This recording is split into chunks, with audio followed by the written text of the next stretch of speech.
What's up guys, Axis here, back with another intro tutorial.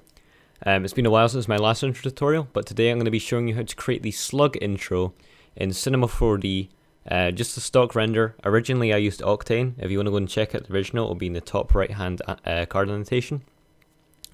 And I used Octane for that, but I'm going to attempt to properly do a full Cinema 4D tutorial so all of you guys can actually do this. I'm going to be using a landscape from my landscape kit, which is one of 20 landscapes included. I'm going to be using the OBJ originally, but then I'm going to switch to the height map just for higher quality because we've got 4K height maps, and then we've got a lower quality mesh because if we have a really high quality mesh, you know, I will obviously single out people that don't have very good computers, and I don't want to limit this pack. Anyway, first week. Half price off, first link in the description. Anyway, you could use a normal landscape if you can figure out how to draw a path through it, but I don't have any idea how to do it, so I just created these in World Machine and they're available. So yeah, enough of that. Let's just get into this. I believe it's going to be a two-part series. I'm going to do the second part on the lighting, but basically, I didn't really explain that, but you just drag the OBJ in, and then I'm going to use a scale of 800. And I'm also going to use a Phong angle of 60 at the moment, just because on 30, since it's quite a low resolution mesh, you can it kind of blends everything together and it makes it look a bit better. Another thing you can do is you can also add a subdivision surface to it. This may crash my PC, but it's worth it to show the difference. As you can see, it smooths out a lot of the rocks, makes it look a lot nicer in my opinion. But just for speed, I'm going to just take it off for the moment, and we're going to orientate this the correct way by doing -90. I'm going to go into the top view, and then I'm going to position this correctly. Obviously I can't get it to be perfect, but I'll try. Right. So now, basically what you're going to want to do is with a mesh like this, we're going to have to pan our kind of path through it. So immediately, this is the best path that I can see, which is the one I actually used. If you just follow the mouse, it goes through here, around this little crater, and then it can come down here. But I believe I stopped it around here, just because it would look a lot really fast if I had like a 12-second intro of it flying through this bit.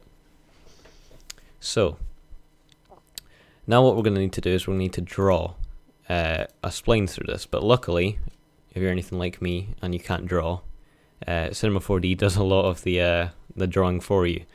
We're going to get a B-spline, so if you're in R16 or below, you're going to be able to just select it from the spline menu. But if you're in R17 or above, which there isn't anything currently which is above R17, but you click pen and then you go to B-spline. And now the goal here is to create equal distance between each one of the points. So I'm just going to start by clicking here. For some reason now I can't actually see the mesh, which is going to really irritate me. I don't know why it does that. I hope it was just a one-off. Thank God. I might also bring this below, this mesh below, so I can actually see the points.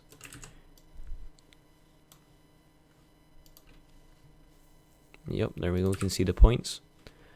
So we'll start here. You can just undo to undo one point or another. It's just because I want these points to be equal distances apart, because then the speed of the camera flying through will not be uneven, which I did have a problem with originally.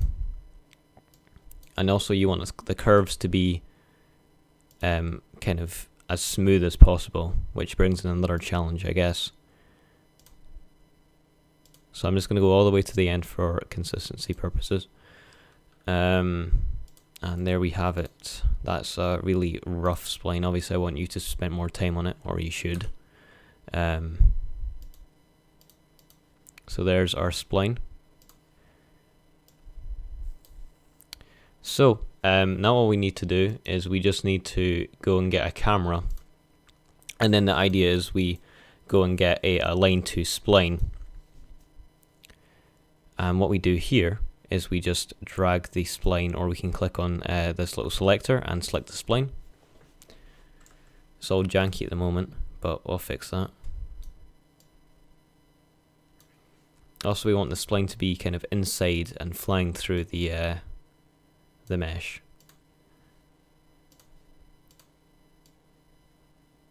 Like so.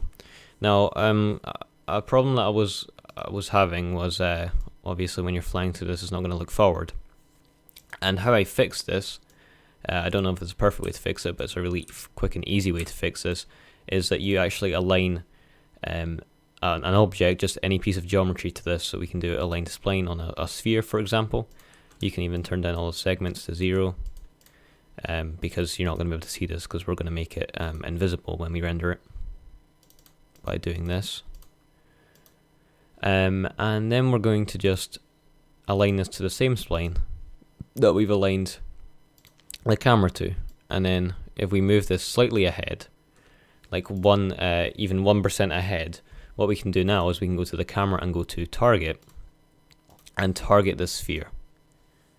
Now, as you can see, it's pointing forward, and it's always going to be looking forward as long as the sphere is ahead of the camera, which is pretty easy. And yeah, it's probably the easiest way I know how to do this. So I'm going to make this 8 seconds long, which is 240 frames. If you are doing 60, it'll be double. But I'm going to use 30 just because it will render a lot faster. And I don't think I've ever done anything in 60. I may have done one thing in 60, but yeah. Basically what you do is now we're going to click on position on 0, and then on position on 1. And then we're going to go to the end. And then I'm going to actually move this sphere to the point where I want it to end, which is around here.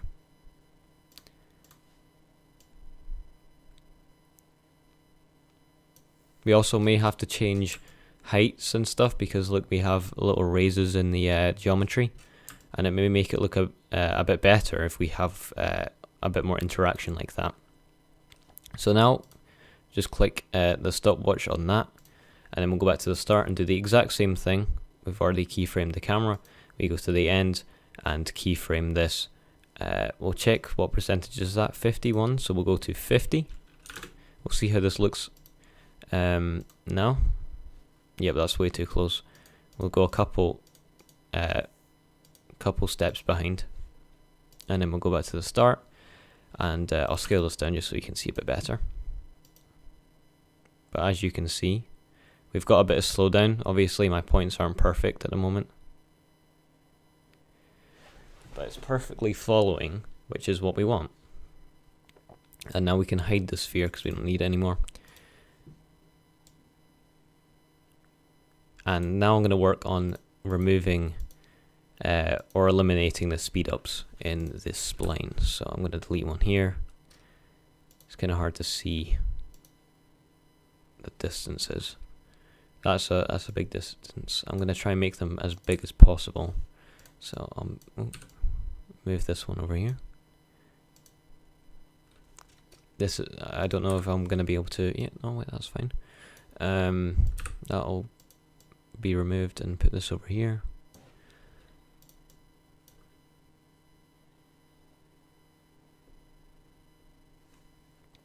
And yeah, the last couple ones we can also remove, but this doesn't really matter because I'm not going to be using these points anyway. But in this case, less is more, so there we go. I didn't mean to do that. I'll just change the display to bottom and then top. This is a quick way to reset the camera if you've rotated it by accident, for example, which I always do. So as you can see, the movement is a bit smoother. It's not perfect, but it will do for this tutorial. It stops at a different point now as well, which you may not want. But now what we can do is we can actually go through this and change some of the Y on some of the points. So at the start we could have this kind of zooming in, or maybe go to hidden lines, That'll make it look a bit more easy to spot the spline and its points. Or maybe not, actually. That's a good point. Yeah, I'm going to go back to ground shading. I'm also going to lower the spline a bit. I don't want it to be too close to the ground, but I don't want it to be, you know, floating above it. Also, a way you can make this mountain look a lot bigger in size and I guess more realistic, is you can go to change the focal distance, like so. I'm going to go 50, which will make everything look a lot more scary and bigger, kind of zoomed in. It's kind of like FOV, think of it like that. But as you can see now, I've got a bit of an issue with this point in the camera. There we go, that's fixed. So yeah, I could spend all day, well not all day, but you know, you get the gist. Basically just adjusting the spline. But I think that's pretty good. Also, if you're in a newer version of Cinema 4D, you can add a motion camera. I'll just show that for just a concept. But basically what you can do is you can align this through the camera. It's basically like an advanced camera, think of it that way. You can add, camera shake, a lot of different things that you can't do in the normal camera. But you can also do this in post-production as well, which I did. So I'm just going to leave it as a normal camera. But if you don't want to do post-production stuff, then motion camera is the way to go. There's a lot of tutorials on YouTube, of course. But if I turn this subdivision on, we can see that we've got a lot more smoothed out stones. And in the next tutorial, I can show you how to actually use a height map to kind of emulate flying through this. But it's a pretty difficult process using the standard renderer because it's not real time. But I'll try and figure it out. And basically the next part is all going to be about lighting and rendering as well. And then the third part, actually, I didn't really think about this, but if you guys want me to, I could do a After Effects part where I could show you how to do the color corrections for this and even the little wavy logo and stuff if you really want to. So post that in the comments if you guys want to see that. But I'll just be posting this at 200 likes when we get 200.